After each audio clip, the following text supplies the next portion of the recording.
Very good morning to you all. Welcome to upgrade IAS act. British जो act बने थे उनकी series में आज हम चार्टर एक्ट ऑफ 1853 को डिस्कस करेंगे। इससे पहले हमने बहुत सारे एक्ट डिस्कस किए थे। रेगुलेटिंग एक्ट डिस्कस किया था 1773 का, 1813 का चार्टर एक्ट डिस्कस किया था, उसके बाद 1833 का चार्टर एक्ट डिस्कस किया था, 1793 का भी रेगुलेटिंग एक्ट हमने डिस्कस किया था। इसी सीरीज में आज हम 1853 का चार्टर एक्ट डिस्कस करेंगे। तो मैंने आपको एक पूरी स्टोरी बताई कि किस तरीके से जो ब्रिटिश गवर्नमेंट होती है वो कंपनी के अफेयर्स को कंट्रोल करती है। ठीक है, ईस्ट इंडिया कंपनी के अफेयर्स को कंट्रोल करती है। East India company was a trading company, ठीक है, जिसको एक रॉयल चार्टर मिला था ईस्ट से ट्रेड करने का। इंडिया आती है, इंडिया में आकर के इंडिया की इंटरनल जो पॉलिटिक्स थी, किंग्स की जो पॉलिटिक्स थी, उसमें इंटरफेयर करती है, लाखों को जीतती है, ब्रिटिश पोजेशंस बनाती है और धीरे धीरे इंडिया से ट्रेड करना शुरू करती है और काफ़ी मुनाफा कमाती है। तो यहाँ पर अब जो ब्रिटिश गवर्नमेंट है वो धीरे धीरे ट्राई कर रही है कि कंपनी पे कैसे न तैसे इसकी ऑटोनॉमी को कम किया जाए, इस पर शिकंजा कसा जाए। और अब यहाँ पर हर बार ये 1793 के बाद कंपनी के लिए ब्रिटिश गवर्नमेंट एक ऐसा प्रोविज़न बनाती है जिसमें ये क्लियर वो कर देते हैं कि हम आपको ट्रेडिंग राइट दे रहे हैं अगले 20 साल के लिए। 20 साल के बाद पता नहीं आपको ट्रेडिंग राइट रहेंगे या नहीं, बट उसकी हम बात 20 साल बाद ही करेंगे। अगली बार फिर धीरे धीरे 20 साल के अंतर में कंपनी का जो इफेक्ट है वो धीरे धीरे ब्रिटिश गवर्नमेंट कम करती जाती है। अब 1853 का जो चार्टर एक्ट है उसमें ब्रिटिश गवर्नमेंट ऐसे प्रोविजंस बनाएगी जो ऑलमोस्ट कंपनी को इंडिया से कंप्लीटली आउट ही कर देगी।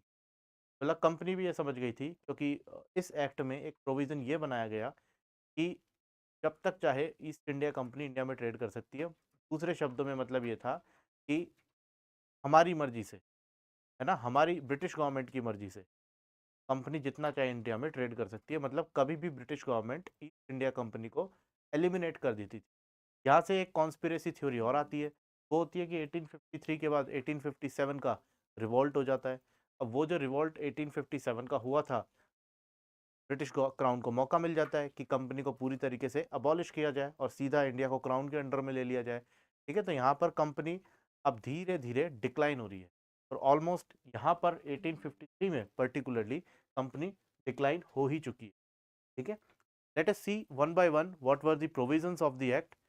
ठीक है, slide by slide we will discuss. First of all, act separated the legislative and executive functions of the governor general's council. आपको पता था गवर्नर जनरल की काउंसिल थी एक,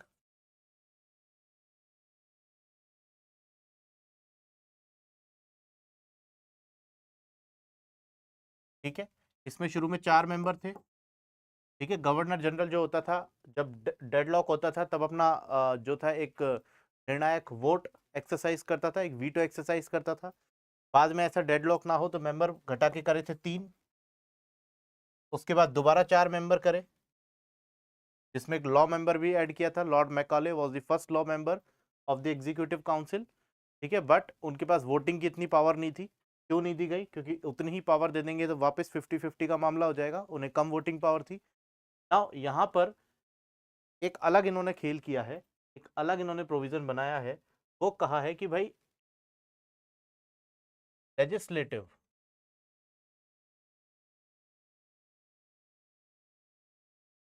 काउंसिल अलग कर दी और एग्जीक्यूटिव काउंसिल अलग कर दी, मतलब एग्जीक्यूटिव फंक्शन अलग कर दिया। I am sorry, executive function अलग कर दिए।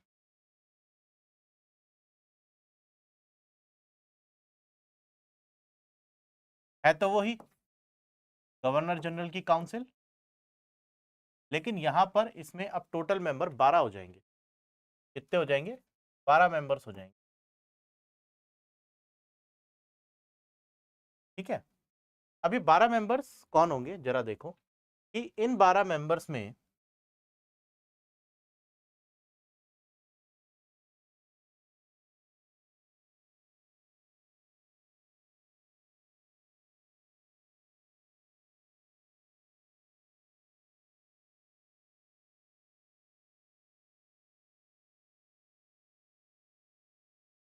एक तो हो जाएगा गवर्नर जनरल, 4 जो होंगे इनके साथ एग्जीक्यूटिव काउंसिल के मेंबर,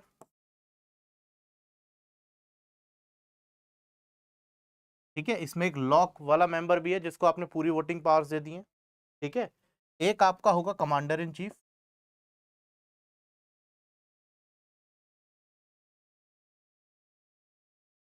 ठीक है, एक हो जाएगा आपका कमांडर इन चीफ।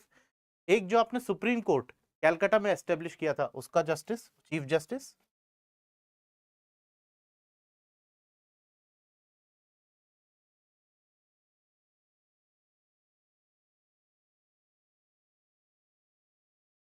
ठीक है। कितने हो गए? 5, 6, 7 और 8, ठीक है। और 4 मेंबर्स जो होंगे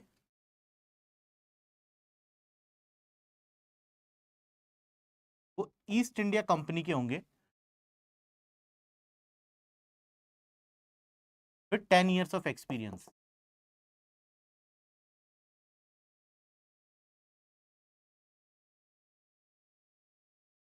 ठीक है। टोटल 12 हो गए यहाँ पर। अभी ईस्ट इंडिया कंपनी की जो 4 मेंबर्स आ रहे हैं वो भी अलग अलग प्रेसिडेंसी से निकल कर आ रहे हैं, जैसे presidency of Bengal, presidency of Bombay, presidency of Madras, presidency of Agra, उधर से निकल करके आ रहे हैं, ठीक है। वो ईस्ट इंडिया कंपनी के मेंबर्स, क्लियर है। तो यहाँ पर 12 मेंबर्स ये हो जाते हैं। एग्जीक्यूटिव और लेजिस्लेटिव फंक्शंस अलग अलग हो जाते हैं यहाँ पर, ठीक है। पहले एक ही बॉडी सारे फंक्शन देख रही थी, बट यहाँ पर there is a separation of functions, ठीक है। तो अब यहाँ पर आप देखोगे कि ये जो लेजिस्लेटिव फंक्शंस यहाँ पर आए, तो ये जो काउंसिल थी ये एक तरीके की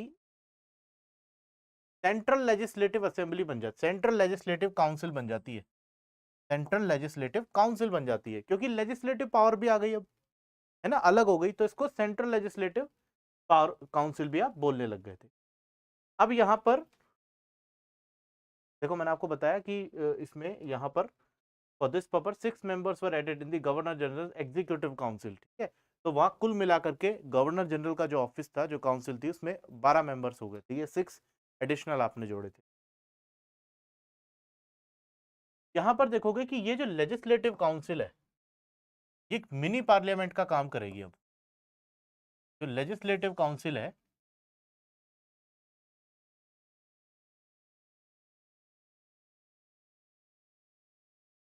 ये किसका काम करेगी? मिनी पार्लियामेंट का।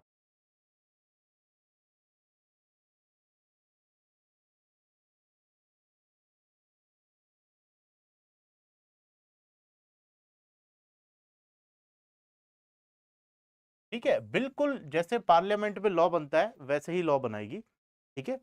अच्छा, यहां पर एक स्पेशल मेजोरिटी का भी कंसेप्ट आ गया था। स्पेशल मेजोरिटी जो आज आप पार्लियामेंट में देखते हो वो अलग है और ये अलग है। ये स्पेशल मेजोरिटी क्या थी उससे कोई इतना मतलब नहीं है, but you need to remember the fact the concept of special majority was introduced through the charter act of 1853, clear. तो यहां पर जब स्पेशल मेजोरिटी का कंसेप्ट आता है तब आप देखोगे गवर्नर जनरल की वीटो पावर पे क्या इफेक्ट पड़ता है। ये किसी भी बिल को वीटो कर सकता था, किसी भी बिल को वीटो कर सकता था। जैसे कोई डेडलॉक हो गया तो ऑब्वियसली ये अपना वीटो पावर एक्सरसाइज करेगा, ठीक है।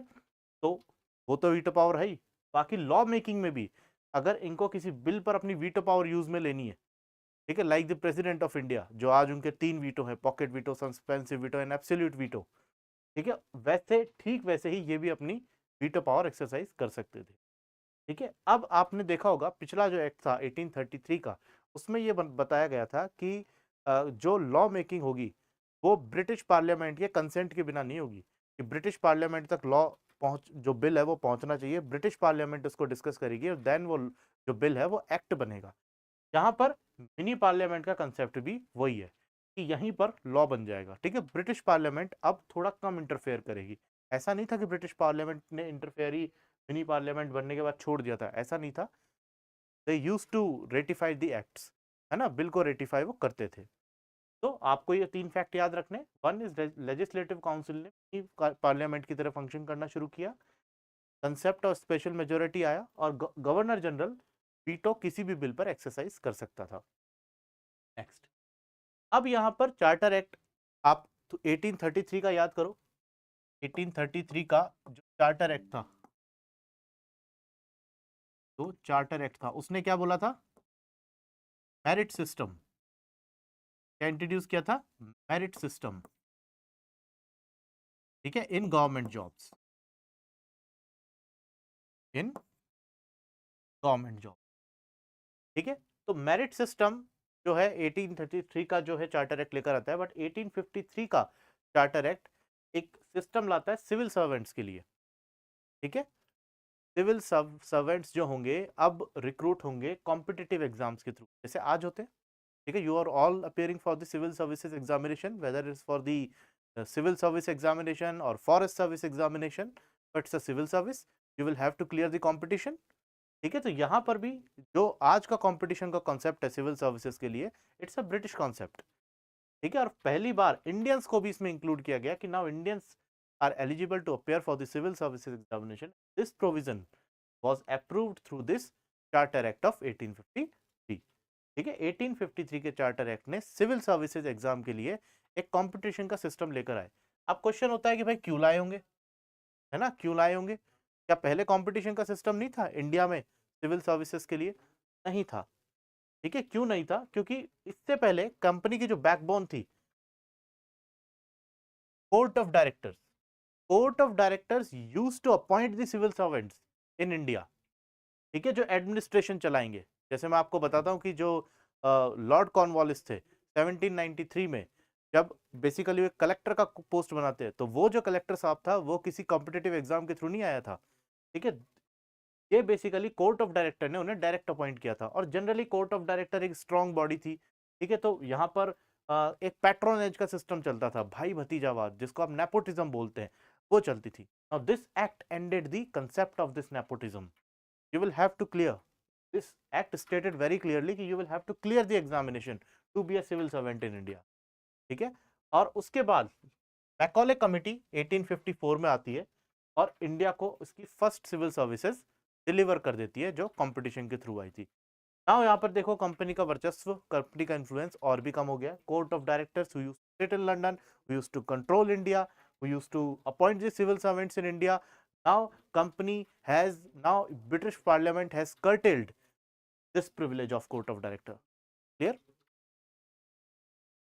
यहां पर जो बेसिकली ओपन, एग्जैक्टली यही पॉइंट जो मैंने आपको बोला कि कॉम्पिटिटिव बेस पर मेरिट सिस्टम बनेगी और उसके बेस पर civil services will be appointed in India. यहां पर इस कमेटी ने रिकमेंड किया कि जो इस लिस्ट में फिटेस्ट होगा, फिटेस्ट मतलब जो एग्जाम में सबसे आगे होगा, अव्वल होगा, he will be selected to the ICS, to the Indian Civil Services। इसको हम इंडियन सिविल सर्विसेज बाद में बोलते थे, पहले इसे इंपीरियल सिविल सर्विस बोलते थे। ठीक है, बिकॉज बिकॉज ब्रिटिश जो थे, दे वर द इंपीरियलिस्टिक माइंडसेट, है ना, साम्राज्यवादी। ब्रिटिश साम्राज्य की सिविल सर्विस थी, इंडियन सिविल सर्विस तो बाद में हुई। यहां पर जो कोर्ट ऑफ डायरेक्टर्स थे, इनको एक नया प्रिविलेज दिया कि कोर्ट ऑफ डायरेक्टर्स जो थे basically they used to control India while sitting in London, and they were having problems, क्योंकि ईस्ट इंडिया कंपनी ने बहुत सारे एक्सपेंशन अपने कर लिए थे, इंडिया में बहुत इलाके जीते। अब इतने बड़े इलाकों को कैसे आप एडमिनिस्टर करोगे, क्योंकि कोर्ट ऑफ डायरेक्टर की पावर्स धीरे धीरे ब्रिटिश पार्लियामेंट तो कम करती जा रही है। ठीक है, उनकी पावर को कर्टेल कर रही है। नाउ यहां पर ब्रिटिश पार्लियामेंट फेवर करती है कोर्ट ऑफ डायरेक्टर्स के लिए कि नो, अगर आपको कोई डिफिकल्टी है एडमिनिस्ट्रेशन चलाने के लिए, तो आप क्या करोगे, प्रोविंसेस बना सकते हो, अपने जो पोजेशंस है उनको प्रोविंस बना दो। तो 1833, सॉरी दिस इज 1843, 1843 यहां एग्जिस्टेंस में आता है सिंध का प्रोविंस। ठीक है, और 1853 में पंजाब का प्रोविंस एग्जिस्टेंस में आता है। The provinces of Sindh and Punjab came into the existence by court of director, or you can say by the East India Company। क्यों आए थे? सिंध को फतह किया था ईस्ट इंडिया कंपनी ने। दो एंग्लो सिख वॉर हुए थे, जिनको हम बाद में पढ़ेंगे, एंग्लो सिख वॉर हुए थे, और उसके बाद पंजाब का जो किंगडम था, उसको पंजाब का प्रोविंस ब्रिटिश ने बना लिया था। ठीक है, पहले कोई मूड नहीं था ब्रिटिश का कि पंजाब से वो कॉन्फ्लिक्ट करे, बट पंजाब की इंटरनल पॉलिटिक्स थी, दैट्स अ लॉन्ग स्टोरी। इसके बाद यहाँ पर पंजाब को प्रोविंस बना दिया था जब एंग्लो सिख वॉर में वो जीते थे। ठीक है, तो यहां पर अब कोर्ट ऑफ डायरेक्टर को एक प्रिविलेज और मिल गया कि यहां पर इन प्रोविंसेस के आप गवर्नर भी अपॉइंट कर सकते हो, लेफ्टिनेंट गवर्नर भी अपॉइंट कर सकते हो, ठीक है, लेफ्टिनेंट गवर्नर भी अपॉइंट कर सकते हो। एक दूसरी छोटी पोस्ट बनाई गवर्नर से एक पोस्ट नीचे। आज भी अगर आप एक हायरार्की देखोगे इंडियन आर्मी में, इंडियन आर्मी में top most post is general, general chief of army staff. उनके नीचे जो काम करते हैं, उनके जो सब ऑर्डिनेट होते हैं, they are known as the lieutenant generals, है ना, who are the core commanders. Indian army की जो कोर के जो कमांडर होते हैं, they are the lieutenant generals, ठीक है, और टॉप आर्मी कमांडर तो जनरल होती हैं। तो लेफ्टिनेंट गवर्नर भी एक ऐसी पोस्ट कोर्ट ऑफ डायरेक्टर्स ने बनाई जो गवर्नर के को असिस्ट करेगा, ठीक है। और 1859 में पंजाब में लेफ्टिनेंट गवर्नर का पोस्ट बना दिया गया। आज भी देखो चंडीगढ़ जो यूनियन टेरिटरी है और यूनियन टेरिटरी ऑफ हमारी दिल्ली है, उसमें भी लेफ्टिनेंट गवर्नर की पोस्ट है, ठीक है। This act also let the creation of Assam, Burma and central provinces. Fact है, the act provided the appointment of separate governor for Bengal. Now आपको पता है कि हमने प्रीवियस एक्ट में पढ़ा था कि governor general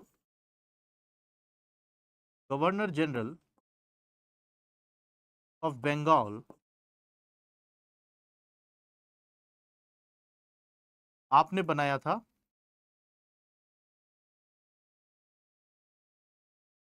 governor general of India, ठीक है। बंगाल के गवर्नर जनरल को आप इंडिया का गवर्नर जनरल बोलने लगे थे। मैंने आपको यह भी बोला था कि ऐसा नहीं था कि बंगाल में गवर्नर नहीं आते थे, बंगाल में गवर्नर आते थे, बट असली लोड इसके ऊपर था, क्योंकि गवर्नर जनरल ऑफ इंडिया पूरे इंडिया का एडमिनिस्ट्रेशन भी देख रहा है, उसके नीचे और भी प्रेसिडेंसीज है, प्लस वो गवर्नर जनरल ऑफ बंगाल भी है।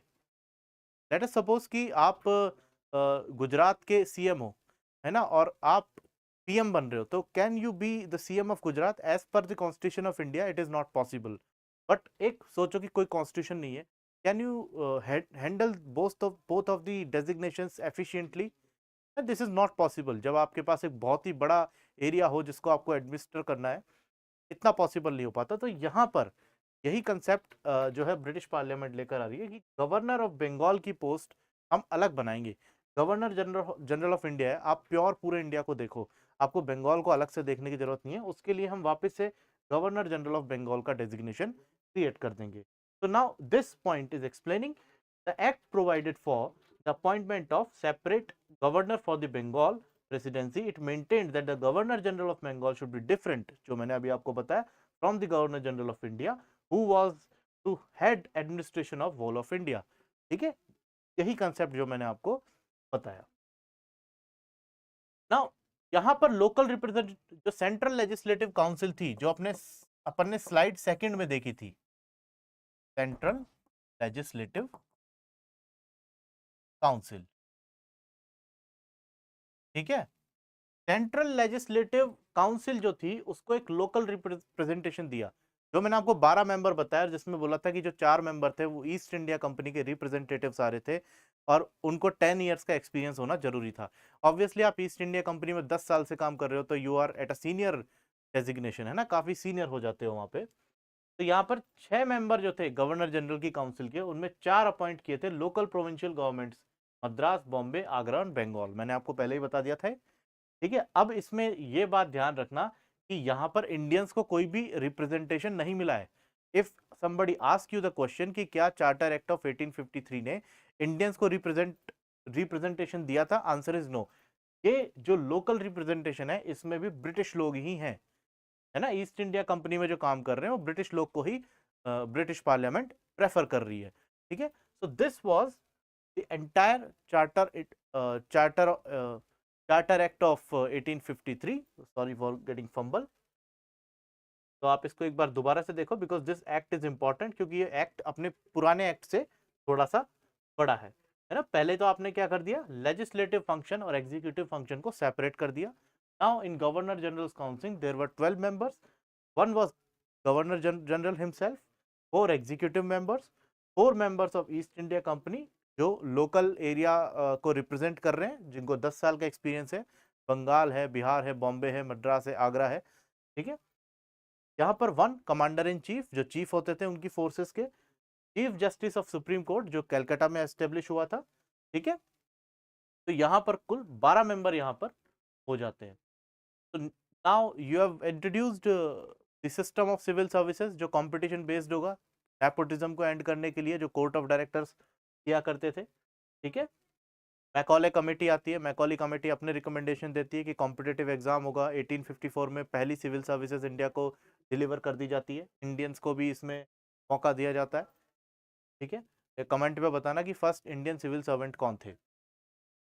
कोर्ट ऑफ डायरेक्टर्स को ये बोल दिया गया कि ठीक है, you can create the province, you can create the post of lieutenant governor, ठीक है। पंजाब बनाया, सिंध बनाया, कि यहाँ पर पंजाब में आपने 1859 में लेफ्टिनेंट गवर्नर भी बनाया, इसके अलावा आपने सेंट्रल प्रोविंस का को भी बनाया, असम को भी बनाया, ठीक है।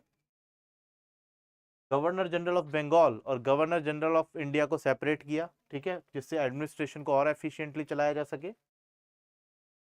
लोकल रिप्रेजेंटेशन, तो this was the entire act of 1853, the charter act of 1853। इन सारे जो भी एक्ट्स मैंने आपको बताए थे इस वीक में, मैंने मंडे से शुरू किया था एंड टुडे सैटरडे, आप इन सबको एक साथ जाके रिवाइज करोगे और इसके एमसीक्यू सॉल्व करोगे जो प्रीवियस ईयर एग्जाम में आए हैं। मैं आपको अभी बता रहा हूँ कि इस इनको अगर आप पढ़ जाते हो तो आपके नंबर जो है थोड़े फ्री के हो जाते हैं, बिकॉज इनसे फैक्चुअल क्वेश्चन आता है। जनरली क्या होता है, एक्ट के प्रोविजंस में आप कंफ्यूज हो जाते हो, तो यू हैव टाइम, थोड़ा सा इनको इसको मल्टीपल टाइम पढ़ो, आपको प्रोविजन सेट हो जाएंगे कि किस एक्ट में कौन सा प्रोविजन है, and you will be able to solve question with ease, ठीक है। तो kindly subscribe job grade IAS and stay tuned. Thank you.